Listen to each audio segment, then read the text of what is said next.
Live షోకి స్వాగతం. ముందుగా అతిథుల పరిచయం. శ్రీ కారుమూరి వెంకటరెడ్డి గారు, వైఎస్ఆర్ కాంగ్రెస్ పార్టీ అధికార ప్రతినిధి. శ్రీ దారా గోపి గారు, సీనియర్ పాత్రికేయులు, ప్రముఖ విశ్లేషకులు, అసిస్టెంట్ టైమ్స్ ఆఫ్ ఇండియా మాజీ అసిస్టెంట్ ఎడిటర్. గోపి గారు చెప్పండి, మతం మన రాజ్యాంగ పీఠిక ఏం చెబుతోంది? తెలుగుదేశం పార్టీ మూల సిద్ధాంతం ఏం చెబుతోంది? మత రాజకీయాలతో టీడీపీ అధమస్థాయికి చేరిందంట్లే అనుకోవాలా? కౌన్సిల్ చైర్మన్పై అంత దారుణమైన ఆరోపణలు చేసిన అచ్చెన్నాయుడు మంత్రి పదవికి అర్హుడేనా? వీటి మీద హిందూ సమాజంపై కక్ష కట్టింది ఎవరు? ఆ పాపం ఎవరిది? గోపి గారు. సార్ కొమ్మినేని గారు, మీకు వెంకటరెడ్డి గారికి, తర్వాత సాక్షి ప్రేక్షకులందరికీ కూడా నమస్కారం. ఇప్పుడు ఏమైందంటే, తెలుగుదేశం పార్టీ 2024లో గెలిచిన తర్వాత పూర్తిగా సిద్ధాంతాలకు తిలోదకాలు ఇచ్చినట్టుగా కనిపిస్తుందండి.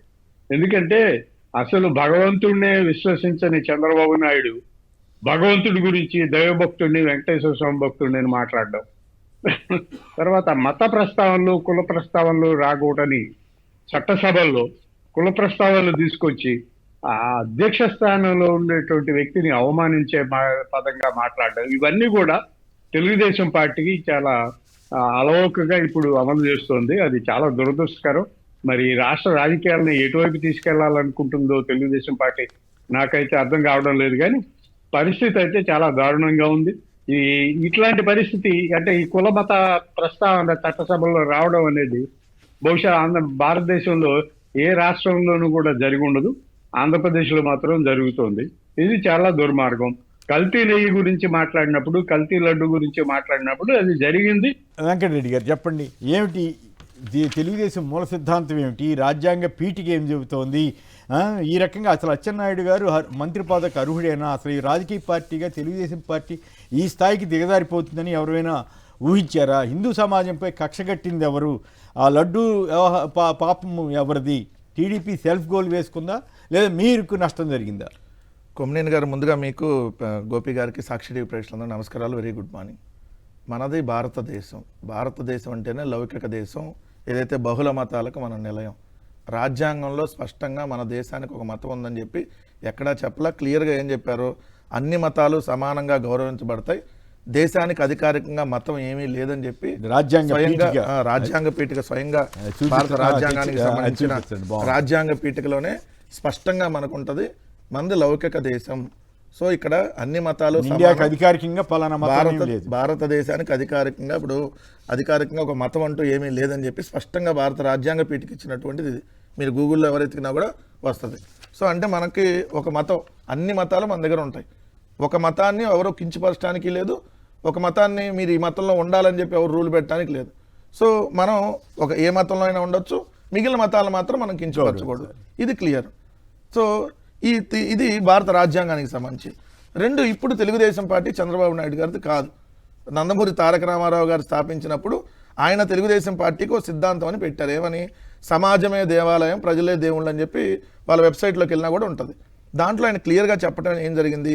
నందమూరి తారక రామారావు గారి మూల సిద్ధాంతం సంఘం శరణం గచ్చామి అన్న బుద్ధ భగవాన్ని సూక్తి నుండి తాను స్ఫూర్తి పొంది సమాజమే దేవాలయం, ప్రజలే దేవుళ్ళు అన్న నినాదాన్ని అందించాలని చెప్పి స్వయంగా రామారావు గారు చెప్పినట్టుగా వాళ్ళ వెబ్సైట్లో కూడా ఈరోజు కూడా స్టిల్ ఉంటుంది.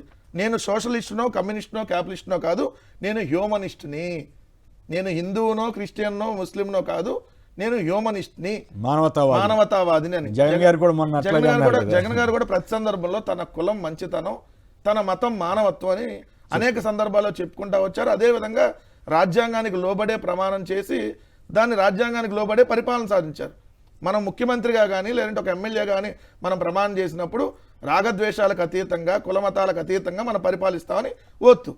అలాంటి దాంట్లో ఏదైతే తెలుగుదేశం మూల సిద్ధాంతం బౌద్ధానికి మూలంగా ఉంది. బౌద్ధానికి, హిందూదానికి లేదు. బుద్ధ భగవాన్ని చంద్రబాబు గారికి ఒకసారి ఆయన వెబ్సైట్ చూసుకుంటే బాగుంటుంది. అందుకని ఆయన ఎక్కువ మీకు ఈ బౌద్ధం అవన్నీ అమరావతి దగ్గర ఆ బిల్లలో అవన్నీ పెడతా ఉంటారు కదా సార్, మీకు వెళ్ళేటప్పుడు అవన్నీ ఉంటుంది కదా. సో వాళ్ళ మూల సిద్ధాంతంలో ఉన్నది. కానీ ఇప్పుడు చంద్రబాబు నాయుడు గారికి ఈ మూల సిద్ధాంతాలు అవసరం లేదు కదా. ఇప్పుడు ఆయనకు కావాల్సింది ఏంటి? మతాలని, కులాలను అడ్డం పెట్టుకుని రాజకీయం చేయటం. ఎందుకు ఆ మాట అంటున్నాను? గుర్రం జాషువా గారు చెప్పింది ఒకసారి మనం విందాం. గుణం లేనివాడు కులం గొడుగు పడతాడు, మానవత్వం లేనివాడు మతం ముసుగు వేస్తాడు, పసలేనివాడు ప్రాంతం ఊసెత్తుతాడు, జనులంతా ఒక కుటుంబం, జగమంతా ఒక నిలయం అని చెప్పి గుర్రం జాషువా గారు రాసినటువంటి గొప్ప వ్యాఖ్యం కదా, గొప్ప వ్యాఖ్య. గుంటూరు జిల్లా వాసి వినుకొండ నిజంగా వాసి. గర్వపడాలి సార్. ఇట్లాంటివన్నీ మనం వింటున్నప్పుడు ఒక ప్రౌడ్గా మనం మళ్ళీ ఒకసారి చదవండి. మనం ప్రౌడ్గా ఫీల్ అవ్వాలి. గుణం లేనివాడు కులం గొడుగు పడతాడు, మానవత్వం లేనివాడు మతం ముసుగు వేస్తాడు. ఇప్పుడు చంద్రబాబు నాయుడు గారిని చూస్తుంటే ఈ రెండు క్లియర్గా మనకు అర్థం అవ్వట్లేదా? లేదంటే వాళ్ళ క్యాబినెట్లో చూస్తే స్వయంగా శాసన మండలిలో నిజంగా దుర్మార్గం సార్. ఎందుకంటే మన తెలంగాణ శాసన మండలి అదేవిధంగా ఆంధ్రప్రదేశ్కి సంబంధించి కూడా మనం ప్రతిరోజు చూస్తూనే ఉంటాం. ఎక్కడా కూడా ఒక వ్యక్తిని పట్టుకొని శాసన మండలి చైర్మన్ వదిలేసేయండి, ఒక శాసనసభలో లేదంటే శాసన మండలిలో పలానా నువ్వు మతస్థుడివి, నువ్వు పలానా కులస్థుడివి అని చెప్పి ఎక్కడ శాసనసభలో చైర్మన్ శాసనసభలో కానీ శాసన మండలిలో కానీ మనం ఎక్కడ మాట్లాడం. అలాంటిది శాసన మండలి చైర్మన్ ఉద్దేశించి నువ్వు క్రిస్టియన్ అని, ఆయన క్రిస్టియన్ కాకపోయినా క్రిస్టియన్ అవుతారండి ఒకవేళ, అయితే తప్పేంటి నాకు అర్థం కాదు. తప్పేం లేదు సార్, కానీ లేదు ఉన్నట్టు అబ్దుల్ కలాం ఎంత గొప్పవాడు. అదే సార్ నేను ఇప్పుడు జకీర్ హుస్సేన్, ఫక్రుద్దీన్ అలీ అహ్మద్, అట్లాగే కిద్వాయ్ మన దేశానికి విద్యారంగానికి మొదట చెప్పిన కాదు సార్. మోషన్ రాజు గారు క్రిస్టియన్ కాదు సార్. ఒకవేళ క్రిస్టియన్ అయినా ఆయన బూట్లు వేసుకుని పూజలు చేయలేదుగా, ఆయన గుళ్ళు పడగొట్టలేదు కదా. అవును, ఆయన కూడా గుళ్ళకు కూడా వెళ్ళినట్టున్నాడు కదా మోషన్ రాజు. ఫోటో ఉంది ఇప్పుడు ఇక్కడ దీంట్లో సోషల్ మీడియాలో ఎవరు క్రిస్టియన్ ఎవరు హిందూ. ఓహో, ఇప్పుడు తిరుమలకు సంబంధించిన 7 కొండల్లో జీవోల్ని రద్దు చేస్తానని చెప్పినాడు, క్రిస్టియన్ అవుతాడా? 7 కొండలు జీవో తెచ్చినాడు అవుతారా? 7 కొండల్ని తీసుకొని వస్తే 7 కొండలు కాదు, నేను బైబిల్ మహాసభలకి వెళ్ళి అవి తీసేస్తా అన్నాడు. ఎందుకంటే దుర్మార్గం ఉంది. 42 గుళ్ళను కూల్చి ఆ విగ్రహాలని చెత్తబండిలో వేసిన వాళ్ళు దుర్మార్గమైనటువంటి వ్యక్తులు అవుతారా? వీళ్ళకి మతం మళ్ళీ వీళ్ళు హిందూ అంటే ఎట్లా చెప్పండి. దాంట్లో మోషన్ రాజు గారు హిందూ, మోషన్ రాజు గారు ఈ ఇష్యూ వస్తాను ఆయన ఊహించుంటాడు కదా, ఆయన మామూలుగానే వెళ్ళిపోయాడు. ఆయన మోషన్ రాజు గారు తిరుమల వెంకటేశ్వర స్వామి దగ్గర తిరుమల ఇక్కడే ఈయన వెళ్ళి ఇదిగోండి మరణాత అంటూ దీనికి సంబంధించి బైబిల్ సంబంధించి క్రిస్టియన్ చాలా వ్యాఖ్యలు. ఒకటి, ఒక రాజకీయ పార్టీ నాయకులుగా అన్ని మతాలని, అసలు ఒక పౌరుడిగా మనం అన్ని మతాలని గౌరవించాలి. కానీ వీళ్ళు ఒక రకమైన ముద్ర జగన్మోహన్ రెడ్డి గారి గురించి వాళ్ళు నువ్వు హిందూ మత ద్రోహి అని చెప్పి నన్ను ఏదో మాట్లాడుతున్నారు. ఎవరు సార్ హిందూ మత ద్రోహి?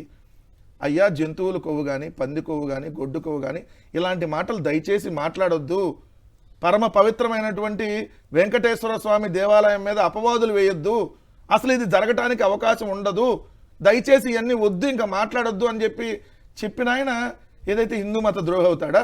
లెగిసిన దగ్గర నుంచి పొద్దున్నే గొడ్డుకోవు అంటే సాయంత్రం పందికోవు, మళ్ళీ తెల్లారంగానే బాత్రూంలో యాసిడ్ అనేవాడు లేదంటే హిందూ మత ద్రోహి అవుతాడా? ఇదే విధంగా తన పాదయాత్ర ప్రారంభించినప్పుడు నవంబర్ 4, 2017 వెంకటేశ్వర స్వామిని దర్శించుకొని ఏదైతే నవంబర్ 6న పాదయాత్ర స్టార్ట్ చేశారు జగన్మోహన్ రెడ్డి గారు. 4వ తారీఖు వెళ్ళి శ్రీవారిని దర్శించుకొని నవంబర్ 6న 2017 మళ్ళీ అది అయిపోగానే 3648 కిలోమీటర్లు ప్రజల్లో తిరిగి మళ్ళీ ఆ పాదయాత్ర ముగింపుకి డైరెక్ట్గా ఇంటికి వెళ్ళా.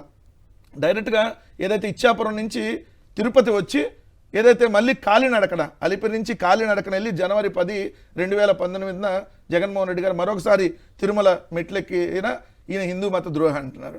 రెండోది వచ్చేటప్పటికి ఏదైతే 42 గుళ్ళుని చంద్రబాబు నాయుడు గారు ప్రభుత్వం ఉన్నప్పుడు కూలిస్తే ఆ 42 గుళ్ళుని తిరిగి అధికారంలోకి రాగానే ఆయన హామీ కూడా ఇవ్వాల, ఎన్నికల హామీ కూడా కాదు, కానీ అరే కూల్చారు చంద్రబాబు నాయుడు గారు, అవన్నీ మనం తిరిగి నిర్మించాలని చెప్పి ఆ 42 గుళ్ళని విజయవాడలో మళ్ళీ నిర్మించినటువంటి జగన్మోహన్ రెడ్డి గారు హిందూ మత ద్రోహి అవుతాడా? అదేవిధంగా చూస్తే ఏదైతే 1684 కోట్ల రూపాయలు ఖర్చు పెట్టి 3958 పురాతన నూతన ఆలయాల్ని శ్రీవాణి ట్రస్ట్ ద్వారా నిర్మించినటువంటి జగన్మోహన్ రెడ్డి గారు, మరి నువ్వు అంతకుముందు 3 సార్లు ముఖ్యమంత్రి, ఒక్క ఆలయం కట్టలేదే, ఒక్క శ్రీవాణి ట్రస్ట్ పెట్టాలి ఇలా ఆలయాలు కట్టాలని చెప్పి ఒక్కడు కూడా నీకు రాలేదే. శ్రీవాణి ట్రస్ట్ మీద అలానే శ్రీవాణి ట్రస్ట్ రద్దు చేస్తా ఉన్నారు. అంటే చంద్రబాబు నాయుడు గారు అంతే సార్, 7 కొండల జీవోని రద్దు చేస్తా అంటాడు, శ్రీవాణి ట్రస్ట్ రద్దు చేస్తా అంటాడు. ఇప్పుడు దుర్గగుడి ఛానలే వద్దన్నాడు. ఎస్వీబీసీ ఛానల్ ఎందుకు ఈటీవీలో చూపిస్తారు కదా 2-3 గంటలు అన్నాడు. మళ్ళీ అదే ఎస్వీబీసీ ఛానల్ మీద మన అసెంబ్లీలో బూత్ బొమ్మలు ఎన్ని మాట్లాడారు. ఆయన అర్ధరాత్రి వాట్సాప్ వీడియో కాల్ చేస్తారు కాబట్టి అన్ని ఛానల్ అట్టనే ఎట్లా సహిస్తున్నారు. ఈ ప్రభుత్వానికి నిజంగా మనం అనకూడదు కానీ వాళ్ళంతరికి వాళ్ళకే పోయే కాలం ప్రభుత్వానికి దాపరించింది. నేను ఎవరు మనుషులు అంటలా, ప్రభుత్వానికి ఈ ప్రభుత్వం 5 ఏళ్ళు ఉండేటట్టు కనపట్ల వీళ్ళ వ్యవహారాలు చూస్తే దారుణంగా ఎంత వ్యాఖ్యలు దేవుడి మీద. అలా అని చూస్తే దుర్గగుడి అభివృద్ధి కోసం 70 కోట్ల రూపాయలు జగన్మోహన్ రెడ్డి గారు ప్రభుత్వం ఉన్నప్పుడు ఇస్తే చంద్రబాబు నాయుడు గారు 1 రూపాయి ఇచ్చినటువంటి పాపాను పోల. అక్కడ అంతర్వేదిలో రథం తగలబడితే ఎమ్మెల్యే జగన్మోహన్ రెడ్డి గారు కొత్త రథాన్ని తీసుకొని వచ్చి 14 ఎకరాలతో ఇమీడియట్ గా చేయించారు ఇనాగ్రేషన్ కూడా చేశారు. ఆయన హయాంలోనే. సిబిఐ ఎంక్వైరీ చేసుకోండి అన్నా కూడా వీళ్ళు పట్టించుకోవాలి మళ్ళీ ఇంత పెద్ద బీజేపీ వాళ్ళు. ఎంత పెద్ద ఇంకో వచ్చారు నవనీత సేవ, శ్రీవారికి అత్యంత ప్రీతిప్రాతమైన నవనీత సేవ కోసం గోశాలను పెట్టించారు అక్కడ. బయట నుంచి ఎక్కడి నుంచి డైరీల నుంచి వద్దని చెప్పి తిరుమలలోనే గోశాలను ఏర్పాటు చేశారు. అలానే గోవింద కోటి రామకోటి ఉచిత పుస్తకాలని అందజేసినటువంటిది. భగవద్గీత చూశారు కదా సార్ మొన్న. భగవద్గీత అన్ని పుస్తకాలని ఏదైతే ప్రజలందరికీ 5 భాషలు అందించాలని పెడితే ఆ భగవద్గీత పిచ్చిది అని చెప్పి మాట్లాడినటువంటి పిచ్చి వ్యక్తులు అక్కడ చైర్మన్గా ఉన్నటువంటి పరిస్థితి. ఇప్పుడు చెప్పండి, ఎవరు హిందువులు, అలానే ఎవరు హిందూ ధర్మ పరిరక్షకుడు ఎవరో క్లియర్ గా అడుగుతా ఉన్నాను. ఎందుకంటే పదం కాదు దాంట్లో ఏముందని అన్నట్టు ఏముంటుంది సార్ భగవద్గీతలో, రావాలి జగన్ కావాలి జగన్ లేదంటే సూపర్ 6 లో ఉండవు కదా, ఏముంటాయి భగవద్గీతలో, అదే ఉంటాయి. కాకపోతే అక్కడ ముందు మాటలు అక్కడ చైర్మన్ ఈఓలకు సంబంధించినవి ఉంటాయి. అది ఎవరైనా మీరు భగవద్గీత ముద్రిస్తున్నారు సార్, ఒక 100 పుస్తకాలు ముద్రించి ఎవరికి అనివ్వాలంటే మీ పేరు ఫోన్ నెంబర్ రాసుకొని ఉంటారు కదా అక్కడ. సో ఎవరైతే అప్పుడు టీటీడీకి సంబంధించి అది చైర్మన్ ఎవరు ఉండండి, ఈవోన్ ఎవరు. సో అది ఉంటే అది పనికిరాదు అంటే అట్లా భగవద్గీత పనికిరాదు అన్నాడు. అవి అడ్డంగా ఉన్నాయి అంటున్నాడు. ఇంత దారుణమైనటువంటి వ్యాఖ్యలు. అలా జగన్ గారు ఉన్నప్పుడైతే ఏదైతే టీటీడీ ఉద్యోగులకు ఇళ్ల పట్టాలతో పాటు వాళ్ళ వేతనాలు పెంచి కారుణ్య నియామకాలు కూడా చేపట్టినటువంటి పరిస్థితి. 3వ అంశం, వంశపారంపర్యంగా అర్చకులు రిటైర్మెంట్ ఉన్నంత వరకు, ఏదైతే రిటైర్మెంట్ అనేది లేకుండా వాళ్ళు ఉన్నంత వరకు ఏదైతే అక్కడికే స్వామివారికి చేసుకునేటువంటి అవకాశం కలిపేయటం, అనేక గుళ్ళని కట్టడం, ఇవన్నీ కూడా చేస్తే హిందూ మత ద్రోహం అంటారు. వీళ్ళు రాశారు చూసారు, హిందూ సమాజంపై జగన్ కక్ష హెడ్డింగ్ పెట్టారు టీడీపీ వాళ్ళు అన్నారు.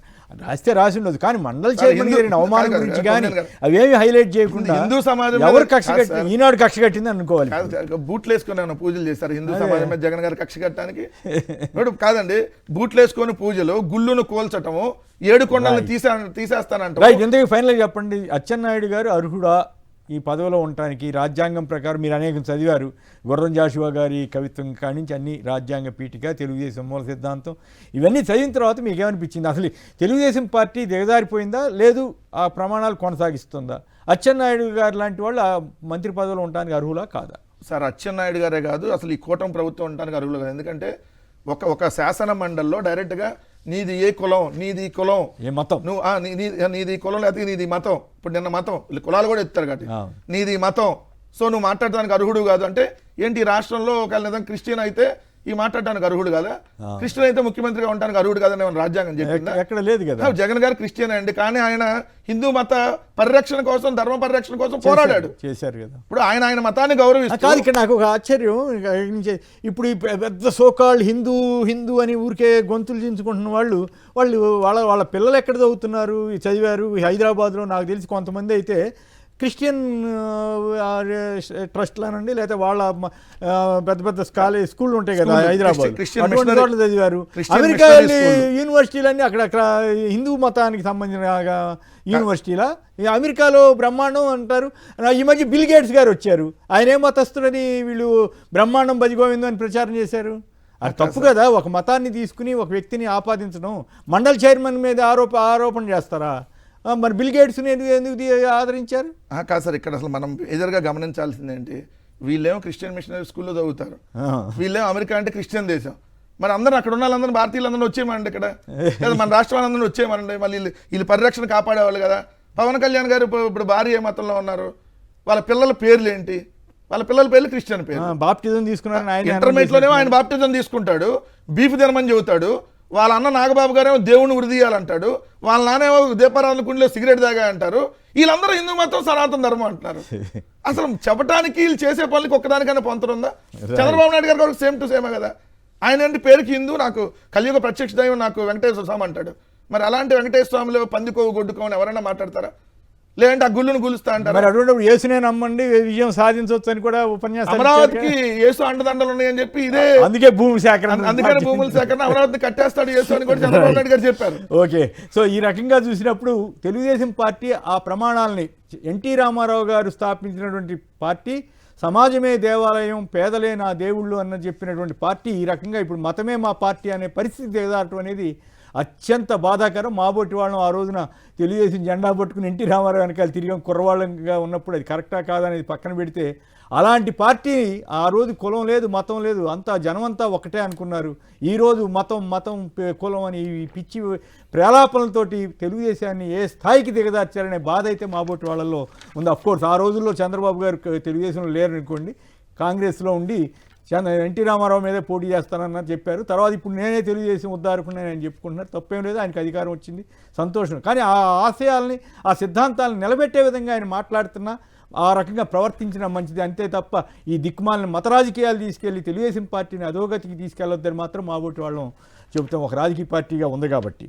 రైట్, పెద్దిరెడ్డి గారు టంగుటూరు నుంచి. పెద్దిరెడ్డి గారు సార్, గుడ్ మార్నింగ్ సార్. ఒకసారి కొండెప్పి సరే సరే, గుడ్ మార్నింగ్ సార్. యాక్చువల్ గా 1983లో రామారావు గారు టీడీపీ పార్టీ పెట్టింది కూడు గూడు గుడ్డ అని చెప్పి అర్థమైన తెలుగు పదాలతోటి పార్టీ పెట్టారు.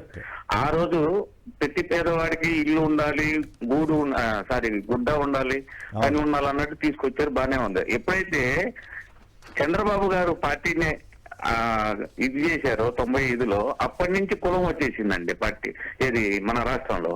ఆ కులం తర్వాత ఏమైంది, స్లోగా కులం అయిపోయింది. కులాన్ని ఆపాదించి ఇప్పుడు మతానికి ఇది దేవుడిని తీసుకొచ్చారు సార్ మధ్యలో. దేవుడిది అయిపోయింది, ఇప్పుడు మళ్ళీ మతానికి వచ్చింది. ఈ మతాన్ని అంటే ఎంత దూరం తీసుకెళ్తున్నారో చంద్రబాబు గారు కానీ ఈ కూటమి ప్రభుత్వంలో ఈ ప్రజలు ఎంత ఇబ్బంది పడుతున్నారని అవి పట్టించుకోకుండా దీని మీద నడిపిస్తున్నారండి. మొత్తం హామీలు ఇవన్నీ పక్కా దోసేసి దీని మీద తీసుకొస్తున్నారు. ఇంకొకటి మాట సార్, ఇప్పుడు వైఎస్ సుబ్బారెడ్డి గారు భార్య గారు బైబిల్ పట్టుకున్నారని చెప్పేసి బైబిల్ పట్టుకోవడం ముట్టుకున్నట్లు లెక్క. ఆవిడ ఇస్తే విజయం గారు జగన్ గారికి అభినందనలు చెప్పడం కోసం ఇస్తే పట్టుకున్నారు.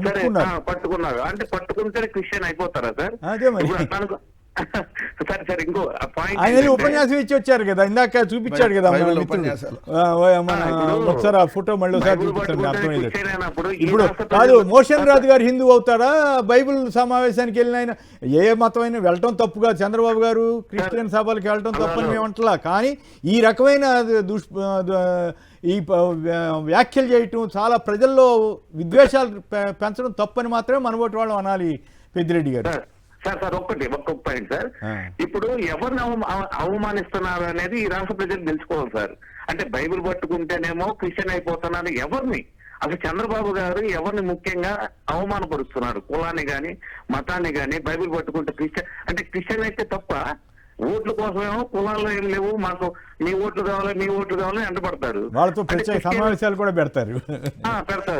అలాంటప్పుడు బైబిల్ పట్టుకుంటే క్రిస్టియన్ అని చెప్పి ఇప్పుడు ఎందుకు అచ్చెన్నాయుడు గారు అట్లా అంటాం కరెక్టేనా అని ఉంటే క్షమాపణ చెబుతానన్నాడు. ఇప్పుడు అసలు ఆయన మంత్రి పదవికి అర్హుడా కాదా? ఒక పవిత్రమైన శాసన మండలిలో ఆ రకంగా మాట్లాడడానికి మీరేమంటారు?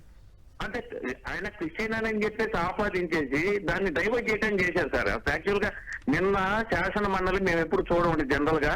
ఈ మధ్య కాలంలో వైఎస్ఆర్సీపీ శాసన మండలి సభ్యులు మాట్లాడుతున్న తీరు సూపర్ అంటే సూపర్. ఎవరు టూమాటి మాధవరావు గారు గాని, బొత్స గారు గాని, ఈయన ఉన్నారు కదా మన చంద్రశేఖర్ రెడ్డి గారు గాని, తర్వాత అరుణ్ కుమార్ గారు గాని, ఇవన్నీ వజ్రాలు సార్.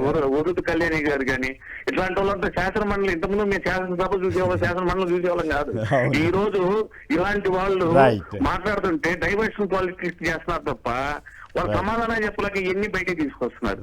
అయితే సార్, కులం అయితే ఏమైంది, క్రిస్టియన్ అయితే ఏమైంది సార్? మాట్లాడకూడదా? అదే ఉండకూడదండి. దేశంలో ఎన్ని పదవుల్లో కాదు.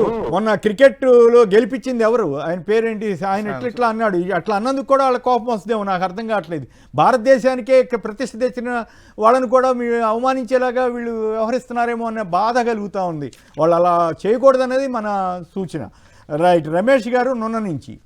రమేష్ గారు మీకు అందరికీ సాక్షి ప్రేక్షకులందరికీ బాబు సార్ గుంటూరు దగ్గర కాకాంతానికి చంద్రబాబు నాయుడు వెళ్ళి అక్కడ బైబిల్ ఎందుకు చదివారు సార్ ఆ రోజున? అవును, బైబిల్ చదివారు. హిందూ అంటున్నాడు, క్రైస్తవులు వెళ్ళి చర్చి దగ్గర బైబిల్ ఎందుకు చదివారు? బైబిల్ చదవటాన్ని మనం తప్పట్టక్కర్లా, కానీ ఎదుటి వాళ్ళని ప్రత్యేకించి జగన్ గారిని లేకపోతే చైర్మన్ని వీళ్ళని అవమానించేలాగా మాట్లాడడం, తనేదో వీర హిందువుని చెప్పుకోవటం వల్ల అట్లాంటివన్నీ వస్తూ ఉంది. ఎందుకు అయితే మరి ఈయన అడుగుతున్నారు, బుట్లతో ఎందుకు వెళ్ళావు, లేకపోతే ఈ లడ్డు వ్యవహారంలో ఇట్లా జరిగినాయని ఎట్లా ఎందుకు చెప్పారని అడుగుతున్నారు. దానికి సమాధానం చెప్పగలిగితే బాగుంటుంది. Right, thank you. గోపి గారు లైన్ వచ్చింది కదా, గోపి గారు చెప్పండి ఫైనల్గా. అచ్చెన్నాయుడు గారు ఆ రకంగా అర్హుడవుతాడా? తెలుగుదేశం పార్టీ ఈ స్థాయికి దిగజారిపోవడాన్ని మీరు ఎట్లా చూస్తారు? తర్వాత ఈ లడ్డూ విషయంలో తెలుగుదేశం పార్టీ సెల్ఫ్ గోల్ వేసుకున్నట్లేనా? సార్ కొమ్మినేని గారు నిజంగానే తెలుగుదేశం పార్టీ లడ్డు విషయంలో సెల్ఫ్ గోల్ వేసుకుంది.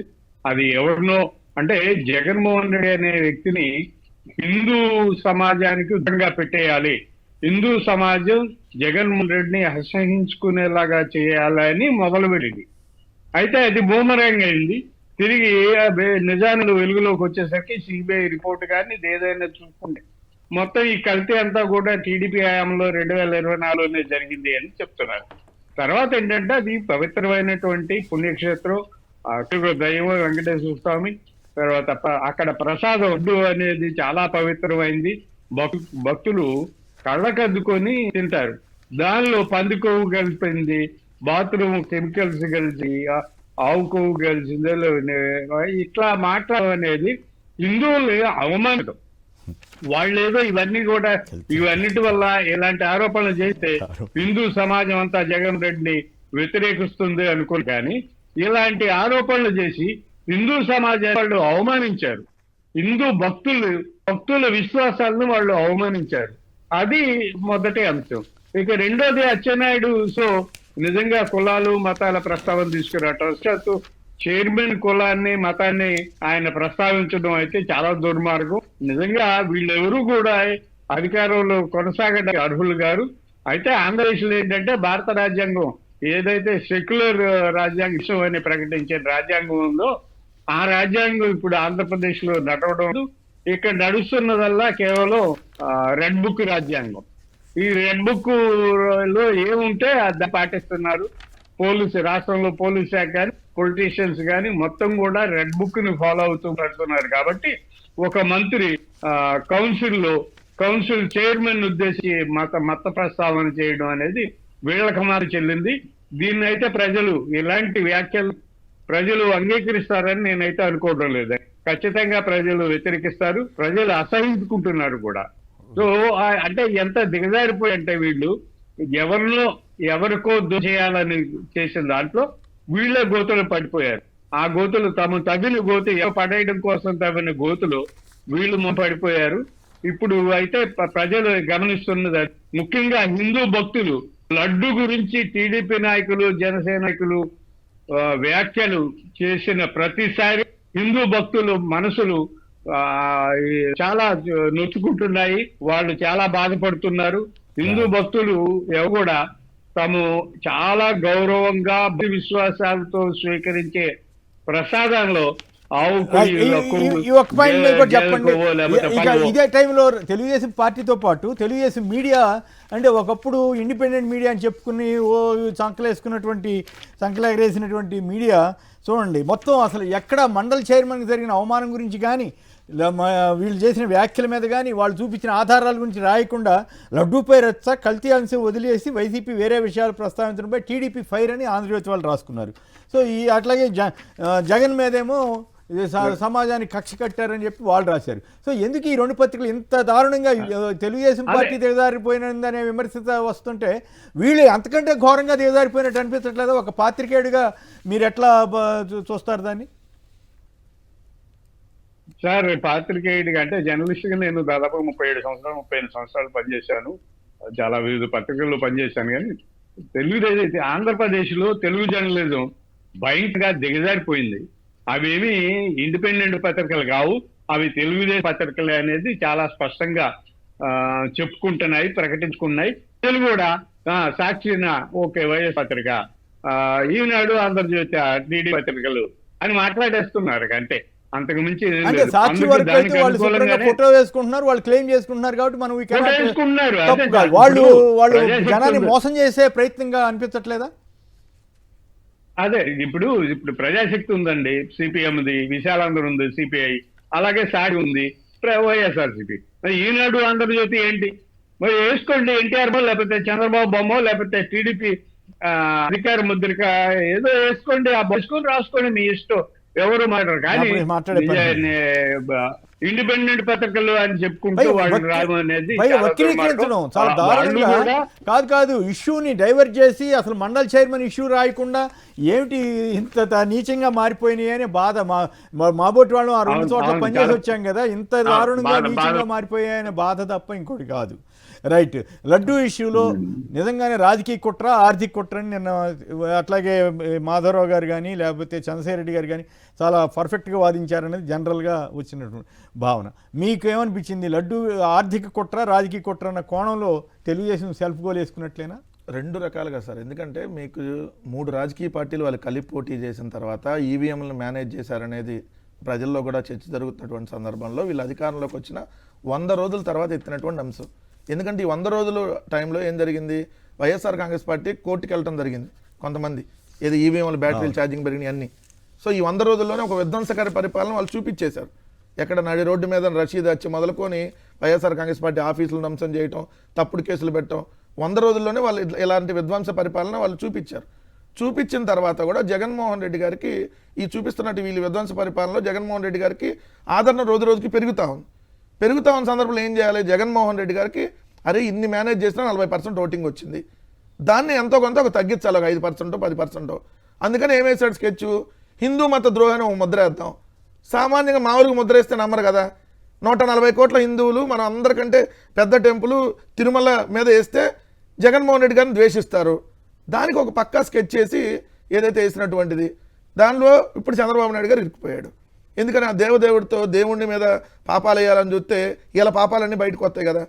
సో రెండోది ఏంటంటే దీని వెనక ఇంకో ఆర్థిక కుట్ర, మిగిలిన డైరీలన్నింటినీ పిచ్చి డైరీలు అనేసి వీళ్ళ సంఘం డైరీ వైష్ణవితో టైఅప్ అయిపోయి, లేదంటే హెరిటేజ్ ఇందాపూర్తో టైఅప్ అయిపోయి సంఘం సప్లై చేసిద్ది, హెరిటేజ్ సప్లై చేయదు డైరెక్ట్గా. ఏదైతే ఇందాపూర్ సప్లై చేసిద్ది, హెరిటేజ్ సప్లై చేయదు. వైష్ణవి సప్లై చేసేది మొన్నటి దాకా, ఇప్పుడు వైష్ణవిని తీశారు, సంఘం డైరెక్ట్గా వెళ్తుంది. కానీ ఆ నెయ్యి ఎక్కడిది, వైష్ణవి నెయ్యి. వైష్ణవి నెయ్యి సంఘం ద్వారా వస్తుంది. సో ఆర్థిక ప్రయోజనాలు, ఎందుకు ఇతనికి మంత్రి పదవులు ఇచ్చేది లేదు కాబట్టి ఈ విధంగా ఆర్థిక ప్రయోజనాలు సంఘానికి అసలు బాగుపాలే లేవు అని సార్. నేను గుంటూరు జిల్లా సార్, మా ఊరికి వచ్చి తీసుకెళ్తారు, ఒక్క ఆవు ఉండదు మా దగ్గర, అక్కడ అన్ని గేదె పాలే. గుంటూరు ఆవు నెయ్యి అయితే వస్తుంది, ఆవు నెయ్యి గేదె పాల నుంచి వాళ్ళు చెబుతుందే కదా, ఆవు లేదు నెయ్యి లేదు, మళ్ళీ ఆవు నెయ్యి ఇచ్చింది సంఘం డైరీ. సంఘం డైరీ దగ్గర ఆవులు లేవు, ఇందాపూర్ డైరీ దగ్గర ఆవులు లేవు, ఏదంటే బోలేబాబా దగ్గర ఆవులు లేవు. వీళ్ళు చెప్పినాయి ఎవరి దగ్గర ఆవులు ఉండవు సార్, అన్ని ఊర్ల దగ్గర సేకరిస్తారు. కానీ అసలు గుంటూరు కృష్ణ ప్రకాశం దగ్గర అసలు ఆవులు లేవు. మరి ఎక్కడి నుంచి సేకరిస్తున్నారు, వైష్ణవి దగ్గర సేకరిస్తున్నారు. సో వైష్ణవి డైరీకి సంఘం డైరీ సప్లై చేస్తుంది, సంఘం డైరీ డైరెక్ట్గా టీటీడీకి సప్లై చేస్తుంది, వైష్ణవి నెయ్యిని త్రూ సంఘం ద్వారా టీటీడీకి. సో ఇందాపూర్ నెయ్యిని హెరిటేజ్ నెయ్యిని ఇందాపూర్ ద్వారా త్రూ టీటీడీకి. అంటే ఆర్థిక ప్రయోజనాలు 350 నుంచి 650 చేసాం అనుకోండి, 320 నుంచి డబుల్ రేట్ కదా. సో మరి రెండు రాజకీయ ప్రయోజనాల కోసం దెబ్బ వేయాలని చూశారు, వాళ్ళు దెబ్బ అయిపోయారు. ఆర్థిక ప్రయోజనాలు వస్తాయని ఆశించారు, మొత్తం హెరిటేజ్ షేర్లు డౌన్ అయిపోయిన పరిస్థితి, అసలు నిజాలు బయటకు వచ్చేటప్పటికి. సో నేను మళ్ళీ ఒకసారి దొరికిపోయారు. దాని తోడు ఈ ప్రత్యేకించి ఈ గవర్నమెంట్ టైంలోనే ఈ కల్తీ జరిగి ఉంటే ఈ గవర్నమెంట్ టైంలోనే జరిగిందన్న వాదనని వెంటనే ఆ 5 ఏళ్ళ గురించి చెప్పండి, 5 ఏళ్ళ గురించే మాట్లాడి ఇవి మాట్లాడొద్దని అంటారేంటి సార్? క్లియర్గా ఏఆర్ డైరీ అనేది మొట్టమొదటి సప్లై చేసింది జూన్ 12వ తారీఖున, తర్వాత జూన్ 20వ తారీఖు, తర్వాత జూన్ 25, తర్వాత జూలై 4, అవన్నీ ఓకే అయినాయి. ఈ గవర్నమెంట్ వచ్చినాక 2024 చంద్రబాబు నాయుడు గారు ముఖ్యమంత్రిగా ప్రమాణ స్వీకారం చేసి మొట్టమొదటి రోజు సప్లై చేసింది. తర్వాత జూలై 6 రిజెక్ట్ అయింది, జూలై 12 రిజెక్ట్ అయింది. ఈ జూలై 6 జూలై 12 రిజెక్ట్ అయిన దాన్ని 4/8/2024న 16/8/2024లో 19/8/2024 అంటే ఆగస్ట్ నెలలో మళ్ళీ సప్లై చేశారు వైష్ణవి ద్వారా. మరి కల్తీ నెయ్యి రిజెక్ట్ చేసిన దాన్ని అదే కల్తీ నెయ్యిని వైష్ణవి డైరీ ద్వారా సప్లై చేసి వాడారు. మరి నేరం ఎవరిది? ఫస్ట్ది ఈఓ శ్యామలరావు, అందుకని దేవుడు అక్కడి నుంచి పంపించేశాడు. రెండోది 16 సంవత్సరాలుగా వైఎస్ఆర్ కాంగ్రెస్ పార్టీ మీద వైఎస్ఆర్ మీద ముద్ర వేశారు, ఏమని, ఏదైతే 7 కొండల జీవం తీసేస్తా అన్నాడు అని చెప్పి 2 కొండలే అన్నాడు. ఇప్పుడు ఆ వీడియో బయటకు వచ్చింది, దేవుడు మహిమే. ఇప్పుడు దాకా ఆ వీడియో ఎక్కడ లేదు. చంద్రబాబు నాయుడు గారు ఆ బైబిల్ మహాసభలో మాట్లాడిన వీడియో 16 సంవత్సరాల తర్వాత బయటపడింది. 2 పాయింట్. రాజశేఖర రెడ్డి గారు జీవో ఇచ్చిన విషయం కూడా అందరికీ జనానికి తెలిసింది. రాజశేఖర రెడ్డి గారు 746, 747 జీవోలు ఇచ్చింది, దాన్ని రద్దు చేస్తా అన్న చంద్రబాబు నాయుడు గారి బయటకు వచ్చింది. 2. మూడోది వచ్చేటప్పటికి హెరిటేజ్ కి ఇందాపూర్కి ఉన్న బంధం బయటకు వచ్చింది. 4వది వచ్చేటప్పటికి ఈరోజు క్లియర్గా ఏదైతే వాళ్ళ షేర్లకు ఒకటి పడిపోవటం ఒక అంశం వచ్చేటప్పటికి ఇంకొక అంశం మనం కీలకంగా ఇక్కడ గమనించాల్సింది ఏంటంటే హిందూ మతానికి ఎలా చంద్రబాబు నాయుడు గారు ద్రోహం చేస్తున్నారనేటువంటి అంశాన్ని ఆ టీటీడీ చైర్మన్ రూపంలో, ఇదిగోండి వాళ్ళకి 30 సంవత్సరాలుగా బంధం ఉంది, ఎవరికైనా తెలుసా కొమ్మినేని గారు? ఇందాపూర్కి హెరిటేజ్ ఉన్న బంధం వెబ్సైట్లో ఎప్పుడో ఉంది, మరి ఎట్టొచ్చింది బయటకు ఇప్పుడు? అంటే దేవుడు ఎవరో ఒకరి ద్వారా దాన్ని బయట పెట్టించాడు. ఇప్పుడు ఇందులేఖకి ఏదైతే చైర్మన్కి ఉన్నటువంటి టీటీడీ చైర్మన్కి ఉన్న బంధం ఆమె ఫోటోల రూపంలో బయటకు వచ్చింది, వీడియోల రూపంలోనో ఫోటోల రూపంలోనో లేఖ రూపంలోనో. మరి అంతే దేవుడు మహిమే కదా అంతా. సో ఈ కీలకమైన 4 ఘట్టాలని దేవుడు వరుసగా చేస్తారు. ఇప్పటికైనా వాళ్ళు తెరుచుకోకపోతే మరిన్ని ఇలా పాపాలు అంటే ఆ షేర్లు వాల్యూ వీటన్నిటికీ మూలం ఆయన అనవసరంగా కెలుక్కుని గందరగోళం చేసి ఆ సంస్థకి ఆయనే నష్టం చేసుకున్నాడు తప్ప వేరే ఎవ్వరికి అవకాశమే ఇవ్వలేదని జగన్ గారి మీద టార్గెట్ చేసి దేవుడిని టార్గెట్ చేశాడు. దేవుడు వీళ్ళ పాపాలకు కూడా బయట పెడతా ఉన్నాడు. రైట్. జయప్రకాష్ గారు విజయవాడ నుంచి. జయప్రకాష్ గారు నమస్కారం, మాట్లాడండి సంక్షిప్తంగా. నమస్కారం అండి. నమస్కారం. ఇది క్లియర్ గా ఆర్థిక కుట్రండి. ఆర్థిక కుట్ర అంతే. ఎందుకంటే ఆయన 2 చేద్దాం అనుకుని బొక్కబొర్లా పడ్డాడు. చాలా మందికి వెంకటేశ్వర స్వామి భక్తి పెరిగిపోయింది, ఎందుకంటే దేవుడు ఉన్నాడని ఇంప్రూవ్ అయిపోతుంది ఈ ఇన్సిడెంట్స్ చూసేసి అని చెప్పి చాలా మందికి ఫీలింగ్ వచ్చేస్తుంది. ఆటోమేటిక్ గా అట్లా ఒకటొకటి బయటకు వచ్చేస్తున్నాయి. అది 2 అసెంబ్లీలో నాయుడు గారు మాట్లాడింది చూస్తే లాంగ్ బ్యాక్ రూషయ్య గారు కుతూహలం గారిని దళిత మహిళ అని చెప్పి ఎట్లా ట్విస్ట్ చేశారు, అలా ట్విస్ట్ చేయడానికి ట్రై చేసి ఈయన బొక్కవర్లా పడ్డాడు. ఆయన పడలేదు, ఈయన పడ్డాడు, అంతే తేడా. మరి కొన్ని వార్తలు చూద్దాం. రాజ్యసభకు నితీష్ నేడు నితిన్ నబీన్తో పాటు నామినేషన్, సీఎం పదవికి త్వరలో రాజీనామా అంటూ వార్త ఇచ్చారు. నిన్నేమో మరి మిత్రుడు వైఎన్ఆర్ ఒక వీడియో చేశారు, కేంద్రానికి వెళ్ళాలని చంద్రబాబు గారు అనుకుంటున్నారని, అలాగే లోకేష్ గారిని సీఎం చేయడానికి పవన్ కళ్యాణ్ గారు కూడా అంగీకరించేశారని. కానీ మరి అది ఇంకా క్లారిటీ రాలేదు. కానీ సడన్గా నితీష్ కుమార్ పేరు అయితే ముందుకు వచ్చింది. రాధికకు ఇన్ని రాయితీల, విజయనగరంలో ప్రైవేట్ ఆయిల్ ప్రాసెసింగ్ యూనిట్, బాబు సర్కార్ బంపర్ ఆఫర్, 240 కోట్ల యూనిట్కి 95.98 కోట్ల లబ్ధి. ప్రభుత్వానికి వాటా లేదు, రాబడి లేదు, ప్రభుత్వం యొక్క డబ్బు మాత్రం రాయితీలు అయితే ఇస్తున్నారట. నేలవాలిన అరటి ధర, టన్ను 5,000కు పడిపోయిన వైనం, దిక్కుతోచని అరటి రైతు స్పందించని చంద్రబాబు ప్రభుత్వం. వెలుగొండ అటు 30 ఏళ్ళు, 96 మార్చి 5న చంద్రబాబు శంకుస్థాపన. ఆ తర్వాత అసలు ఎప్పుడు స్టార్ట్ అయిందో ఈనాడు వాళ్ళు రాసుంటే బాగుండేది. రాజశేఖర రెడ్డి అన్న ఆయన కనుక స్టార్ట్ చేసి ఉండకపోతే 2005లో ఈ ప్రాజెక్ట్ ఇప్పటికి కూడా అట్లాగే ఉండేది. కానీ ఈ పేపర్ చేతిలో ఉందని వాళ్ళు 2 రాయండి, శంకుస్థాపన చేసిన మాట నిజం, కానీ ఆ తర్వాత పట్టించుకోలేదు కదా. వాటన్నిటికీ మేము కూడా సాక్ష్యమే కదా. ఎందుకు ఇట్లా అబద్ధాలు రాసి జనాన్ని మోసం చేయాలని చూస్తారు? రామోజీరావు గారు గతంలో అట్లా లేదు, చివరి వయసుకి వచ్చేసరికి ఆయన కూడా ఆ రకంగా అబద్ధాలు రాయించాడు. కానీ మొదట్లో అట్లా ఎప్పుడు అబద్ధాలు రాయమని చెప్పేవాడు కాదు. ఇప్పుడు అసలు అచ్చంగా అబద్ధాలు తప్ప నిజాలు రాయొద్దని కిరణ్ ఒట్టేసుకున్నట్టున్నాడు. ఆయన భక్తుడు, ఆ భక్తుడైనా కూడా వెంకటేశ్వర స్వామి మీద కూడా అంత అపచారంగా వ్యవహరిస్తున్నాడు. మరి దురదృష్టం. అట్లాగే ఇప్పుడు ఇట్లాంటివన్నీ కూడా రాయిస్తున్నారు. మద్యం ముడుపుల సొత్తుతో భూములు కొనుగోలు, నిన్నేమో ఎన్నికలు ఖర్చు పెట్టారన్నారు, ఇవాళ మళ్ళీ భూములు కొనుగోలు అంటున్నారు. విధ్వంసం చేసి మాపై ఆరోపణల, దూరదృష్టి లేని ప్రయోగాలతో విద్యార్థులను రోడ్డును పడేశారు. టోఫెల్పై 58.84 కోట్లు పెట్టి ఒక్క పరీక్ష అయినా నిర్వహించారా? మాజీ సీఎం జగన్పై విద్యాశాఖ మంత్రి లోకేష్ ధ్వజం. విద్యాశాఖ పొద్దుపై చర్చలో ఘాటు విమర్శలు. అసెంబ్లీలోన మాట్లాడింది. ఎక్కడన్నా కానీ మాట్లాడి అసలు విద్యా వ్యవస్థను బాగు చేసింది ఎవరు? ఈయనేమో ఏమంటున్నారు, ఈయన విధ్వంసం చేశారంట. ఈ విధ్వంసం ఏంటి? 30 ఏళ్ళుగా రాని కంపెనీలు వస్తున్నాయని పొగిడారంట వాళ్ళు ఎమ్మెల్యేలు. సంతోషం. పీపీపీ విధానంపై జగన్ అసత్య ప్రచారం చేస్తున్నారని మంత్రి సత్యనారాయణ గారు అన్నారు, సత్యకుమార్ గారు అన్నారట. ఆ ప్రజా ప్రయోజనం ప్రాజెక్ట్ ఆగిపోకూడదు. జగన్ హయాంలో భూసేకరణ నోటిఫికేషన్లకు ఇప్పుడు high court green signal. Bengaluru to Mydukur to Amaravati green field హైవేపై పిటిషన్లకు కొట్టివేత. ఇక 5 ఏళ్లలో 20 లక్షల ఉద్యోగాలకు ఒక్కటి కూడా తగ్గదు. ఇప్పటి వరకు 6.28 లక్షల ఉద్యోగాలు కల్పించాం శాసనసభలో ముఖ్యమంత్రి చంద్రబాబు. ఇది నమ్ముతారా గోపి గారు? చెప్పండి. 6 లక్షల ఉద్యోగాలు ఇచ్చేశారంట, 6.28, మళ్ళీ తక్కువ చేస్తే 28 లక్షలు తక్కువ చెప్పారంటారు, ఇచ్చేశారంట. రెండోది, విద్యని విధ్వంసం చేసింది ఎవరు? లోకేష్ గారి వ్యాఖ్యలతో మీరు ఏకీపిస్తారా గోపి గారు? సార్ 6.28 లక్షలే కాదండి, ఆ మధ్య దావోస్ నుంచి వచ్చిన తర్వాత ఒక నేషనల్ టీవీ ప్రోగ్రామ్ మట్టు 23 లక్షల కోట్ల ఉద్యోగాలు ఇచ్చేసాం. ప్రపంచ జనాభాలో ప్రతి ఒక్కడికి కనీసంగా 5 ఉద్యోగాలు ఇస్తే గానీ 23 లక్షల కోట్లు అవుతుంది. సరే, ఇకపోతే విద్యా విధానం మీద మాట్లాడడానికి ఇప్పటికి ఈ నాయకులకి అర్హత లేదండి. ఎందుకంటే ప్రభుత్వ స్కూళ్ళల్లో ఇంగ్లీష్ మీడియం పెట్టి మా నాడు నేడు స్కూళ్ళన్నీ కూడా రెనోవేట్ చేసి అద్భుతంగా కార్పొరేట్ స్కూళ్లకు ధీటుగా తీసుకొచ్చిన వ్యక్తి జగన్మోహన్ రెడ్డి. తర్వాత విద్యార్థులు ల్యాప్టాప్లు ఇచ్చి, కొత్త బ్యాగులు ఇచ్చి, మంచిగా ఇంగ్లీష్ పెట్టి, ఇంగ్లీష్ మీడియం అనే గవర్నమెంట్ స్కూళ్ళల్లో అంటరానిది చైతన్య నారాయణ మాత్రమే ఇంగ్లీష్ మీడియం స్కూల్ పాలి అనేటువంటి పరిస్థితుల్లో పిల్లలు తమ పిల్లలు కూడా కాస్త ఇంగ్లీష్ నేర్చుకోవాలని పేద తల్లిదండ్రులు కూడా డబ్బుపై రూపాయి కూడబెట్టి తీసుకెళ్లి వాళ్ళ పిల్లలు చైతన్య నారాయణ స్కూళ్ళల్లో చేర్పిస్తున్న రోజు జగన్మోహన్ రెడ్డి ప్రభుత్వ స్కూళ్ళల్లో ఇంగ్లీష్ మీడియం తీసుకొచ్చి ప్రభుత్వ స్కూళ్ళు నో ఏకై అడ్మిషన్స్ ఆర్ క్లోజ్ అనే బోర్డులు పెట్టే స్థాయికి తీసుకొచ్చారు జగన్మోహన్ రెడ్డి 5 ఏళ్లలో.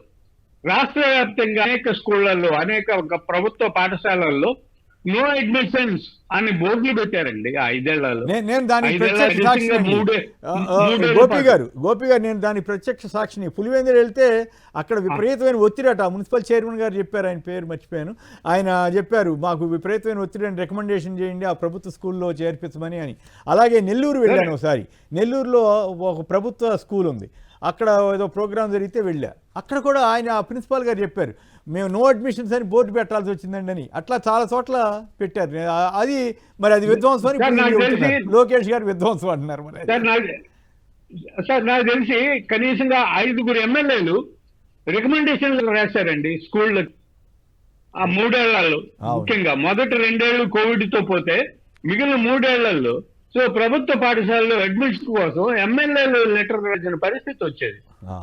ఆ ల్యాప్టాప్, ఇంగ్లీష్ మీడియం, ఇవన్నీ కూడా అద్భుతమైనటువంటి సంస్కరణ అండి. అద్భుతమైనటువంటి సంస్కరణలు. ప్రభుత్వ పాఠశాలలో ఉండే విద్యార్థులు కార్పొరేట్ పాఠశాలలకు ధీటుగా ఇంగ్లీష్ మాట్లాడగలరు, ఇంగ్లీష్ లో రాయగలగడం, ఇంగ్లీష్ లో చదవడం, తర్వాత ల్యాప్టాప్లు ట్యాబ్లు వాడటం నేర్చుకోవడం, ఇవన్నీ కూడా అద్భుతమైన సంస్కరణలు. దాన్ని తప్పు పట్టడం అంటే రాజకీయం తప్ప మరొకటి కాదు. కరెక్ట్. పైగా దారుణం ఏంటంటే ఆ రోజుల్లో తెలుగుదేశం నాయకులు కొంతమంది బాగా ఇంగ్లీష్ మాట్లాడే పిల్లల్ని ఎంకరేజ్ చేయాల్సింది పోయి నానా మాటలు మాట్లాడారు, అసహ్యంగా మాట్లాడారు. నాకు చాలా బాధ అనిపించింది. నేను బెండపూడి వెళ్తే ఆ పిల్లలు మాట్లాడిన తీరు చూసి అక్కడ టీచర్ ఎవరో శ్రీనివాసు ఇంకెవరెవరో ఉన్నట్టున్నారు, వాళ్ళు అద్భుతంగా చెబుతున్నారని చెప్తే మాకు చాలా సంతోషం వేసింది. మనబోటి వాళ్ళని కూడా గవర్నమెంట్ స్కూళ్ళలో చదివాం, కానీ ఆ తర్వాత కాలంలో గవర్నమెంట్ స్కూళ్ళని పతనం అయిపోతే జగన్ గారు వచ్చిన తర్వాత వాటన్నిటిని పునరుద్ధరించి బ్రహ్మాండంగా తీసుకొచ్చి ఆ పిల్లల్ని బ్రహ్మాండంగా ఇంగ్లీష్లో మాట్లాడించేలా చేస్తే మెచ్చుకోవాల్సింది పోయి వాళ్ళని ప్రోత్సహించవలసింది పోయి దూషించారు. దురదృష్టం. సరే, జగన్మోహన్ రెడ్డి గారు ప్రభుత్వ పాఠశాల విద్యార్థుల్ని యునెస్కో పంపించారండి. యునెస్కో ఐక్యరాజ్య ఎప్పుడైనా చంద్రబాబు నాయుడు పంపారా?